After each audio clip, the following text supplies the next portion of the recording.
Hey, what is up, YouTube? We're here to dive into the first release of Strixhaven, or as they're calling it, the first lesson for this set. And it's just one that's hitting a little bit of a couple nostalgia notes for me, which I'll dive into a little bit as we go through the article. But point is, this set looks like a lot of fun. Looks like it's going to be a great limited environment because of some of the unique things going on. And if you're excited about seeded kits in a pre-release, we'll be excited because Strixhaven is going to have that. Now, Strixhaven School of Mages is built around 5 colleges based around your aptitudes and desired areas of study, blah, blah, blah.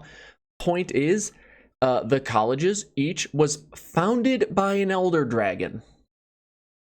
I thought we knew all the elder dragons. Clearly not. Obviously, Chromium's the best. Nicol Bolas is the most overrated. Fight me in the comments if you want. But now, we're getting some more. And apparently, these schools bear the name of their founding elder dragon. Like, that's pretty exciting. So in this set, we're gonna have 5 dual color pairings. I wonder if in, like, what's the next set that's going to complete it, or I don't know. Maybe the next visit to Strixhaven we get the other 5 schools to get all 10. But the first one we see is the Boros one, Lorehold, Leave No Stone Unturned, which to me, like, their focus is history, being the ones that dig through all the archaeological artifacts and summoning long dead spirits. Interesting. You would think the spirits has like a white-black. No. In this one, it is the Boros theme, which I don't mind at all. I'm kind of excited to see Boros be a bit more than just aggro warriors or fighters or whatever. Now maybe it's aggro spirits, but it's still something different, exciting. And every card that we're going to see is one of these choose multiple options. Here's all the options you have. How do you feel about the set symbol too? I kind of like the bird. It gives me like a dual deck vibe for whatever reason, but I'm digging this. Oh, I'm also noticing that I have my buy list order right here just hanging out next to me. Don't mind that.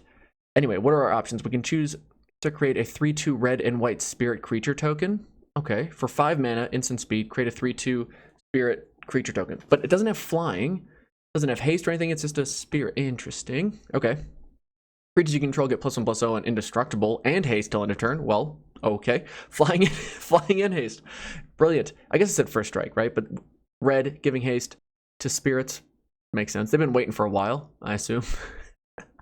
And then deals 3 damage to any target. Target player gains 3 life. Cool. Sacrifice a permanent, then draw 2 cards. Ooh, they're trying to sneak in some card draw into white-ish type spells. No complaints here. Please, the more the better. All right, Prismari. Interesting. I'm kind of digging this art. It's got some, there's multiple spells that I can recall the art of, but not the name of, that have this kind of red and white, almost like red elemental, blue elemental blast art going with it. Express yourself with the elements. Big fan of that. Prismari are the theater kids of Strixhaven, and magic is how they express themselves. Their spells can be spectacles of raw creativity or meticulous artistic expression. All the world's a stage.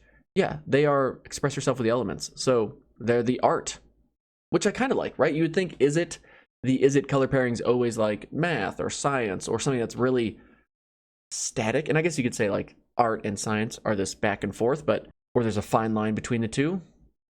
But the fact that they're bending our preconceived notions of what these color pairs typically are, and this art just seems, big fan of this. It just has like a good vibe to it. All right, Prismari commands, what are our options? Choose 2, deals 2 damage to any target, so you can shock something. This one only costs 3. Of course, the blue spell is more efficient than the white one, obviously. Draw 2 cards, then discard 2 cards. Target player creates a treasure token. Destroy target artifact. So in limited, like 9 times out of 10, you're probably just shocking something and then drawing 2, discarding 2, which for 3 mana is not too shabby. Okay. Now, Quandrix. This is, I think I like this picture the most. She's given me like definite Teferi's child vibes, or, you know, maybe it's like the niece, but there's just a strong resemblance in the family. But Quandrix, math is magic. I think this is also one of my favorite school descriptions, because math can often be like so static for people, or it's just so linear and like there is no magic to it. It's numbers, it's point blank, black and white. But I feel like when you really get into the higher levels of magic, it becomes this amazing field of study, because like high level science is largely math, physics, a lot of math.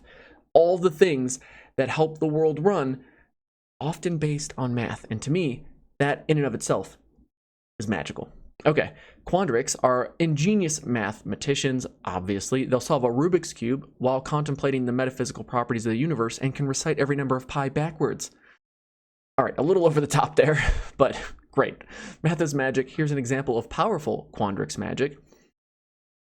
Blue-green. All right, let's see how they're kind of breaking my preconceived notions of what blue-green's doing. Turn target creature Planeswalker to its owner's hand. Wow, bouncing a Planeswalker. That's going to feel rough. When you're like, finally I get my removal spell for that thing. Nope, just kidding, gonna bounce it to my hand. Have a great day. Counter target artifact or enchantment spell. Okay. Put 2/1 counters on a target creature, and then target player shuffles up to 3 cards from their graveyard into their library. Okay, nothing too crazy here. I guess the whole countering an artifact or enchantment, yeah, really, the whole bouncing a Planeswalker, that's probably the most unique element of this spell. But the art I'm digging. Okay. Silver Quill, sharp style, sharper wit. Don't know how that fits to a school. Are they're like the cool kids? Is that it? They're the fashion designers, or they're the kids that had the coolest clothes because they worked at the mall, or what? Okay, Silver Quills wield the magic of words, from inspiring battle poetry to biting arcane insults. Oh, they're the strong, sensitive type. They can quote Shakespeare, but also like insult you in a way that hits deep. Like where you look at them and you say, "Hey, man, too far." That hit. They're like, "Sorry, Silver Quill. What'd you expect?" Anyway, let's look at their powerful magic. Target creature gets +3/+3 and gains flying till end of turn. And of course, white/black sorcery speed. Yawn. 4 mana sorcery speed. Oh, that art is pretty sick though. +3/+3 gains flying. Return target creature card with mana cost 2 or less from the graveyard to the battlefield. Target player draws a card, loses a life. Target opponent sacrifices a creature. Okay, so this is like as black and white as you could assume. The whole like creatures going to the graveyard, coming back. So there's razor sharp wit and natural charisma that can be used for good or for ill. And I mean, yeah, this has like the least unique approach to the color pairing so far. But hey, I mean, this is one card, more to come. And I am kind of excited to see just how they play on this whole sharper wit and being very charismatic, because I feel like there is a juxtaposition there between what we see here and what we saw, what was it, on Ravnica, where you had Orzhov and they're not really charismatic. They're kind of jerks. And they're like, we're the religious leaders, so you just got to go with us and let us extort you for all you're worth. Instead, they're like, we are so cool that you want to follow us, and you just got to deal with how awesome we are. If you don't like it, we're going to insult you, and it's going to hurt. All right, and then there's Witherbloom. Get your hands dirty. This might actually be one of my favorite. Look at this little goober, dude. What is that? What's in her hair, too? There's like little beetles. And you can tell, like, she doesn't need the fashion and whatnot to be confident. She just knows she's awesome. Get your hands dirty. Alrighty. They are the Goth Biomagers. That's... It's so fitting, because biology, right? It's like life and death. You can't get away from it.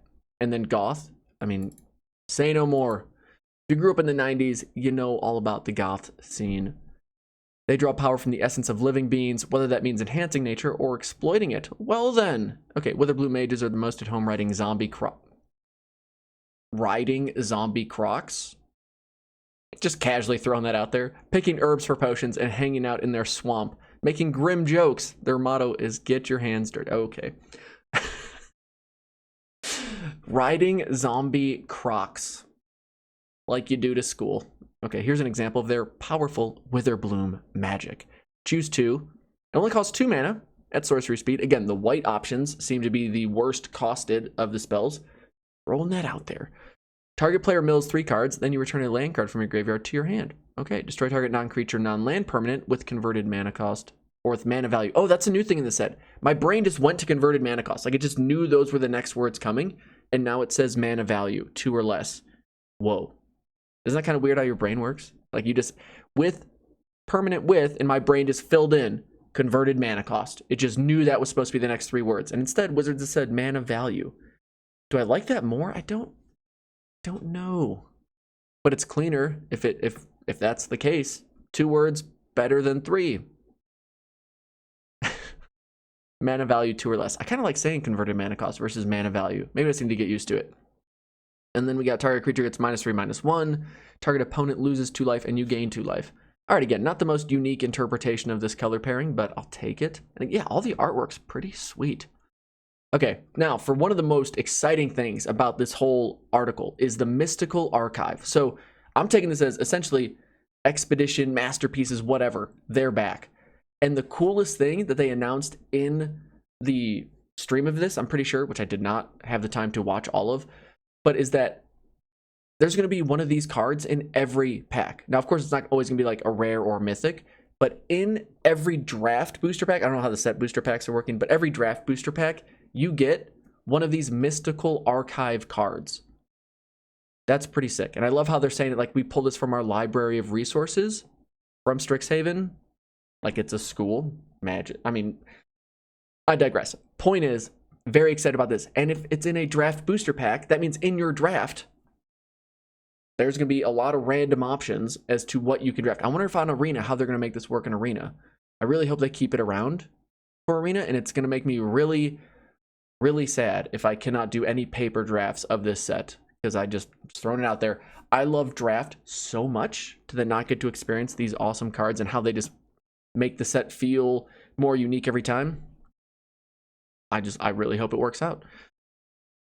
Artwork, I'm kind of digging this. Like it's got some vibes of how the Zendikar expeditions looked, but overall I feel like these will look pretty sweet, especially if they have like foil, non-foil versions. I'm curious how that's going to work. Calling us lucky us, Professor Onyx happens to be sifting through several tomes right here with students Rowan and Will, so they're coming back. Professor Onyx just makes me think of Professor Oak from the old Pokemon days. Just throwing that out there. And then, yeah, that's kind of like the tour. Of course, we're going to have some commander decks, too. One for each school as well. I wonder how those will work with the Elder Dragons and if they'll get their own cards. Looking at the packaging, I kind of like going with a different color.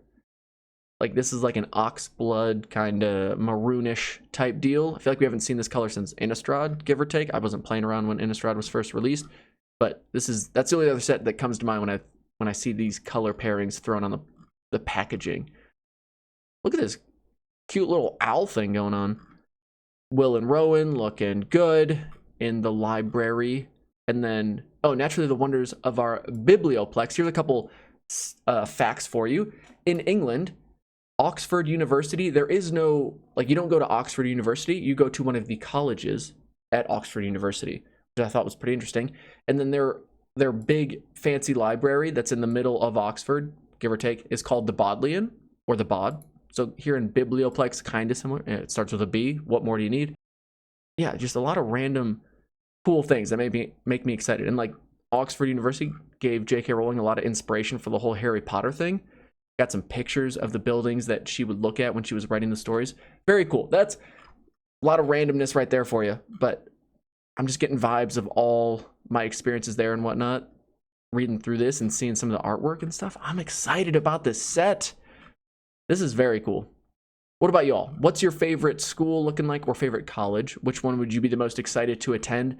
What artwork are you vibing with the most? What card do you like the most? Let me know in the comments. Thank you so much for watching, though. I hope you're as excited as I am, even though we just had Kaldheim released, and I'm still really enjoying drafting and playing that set.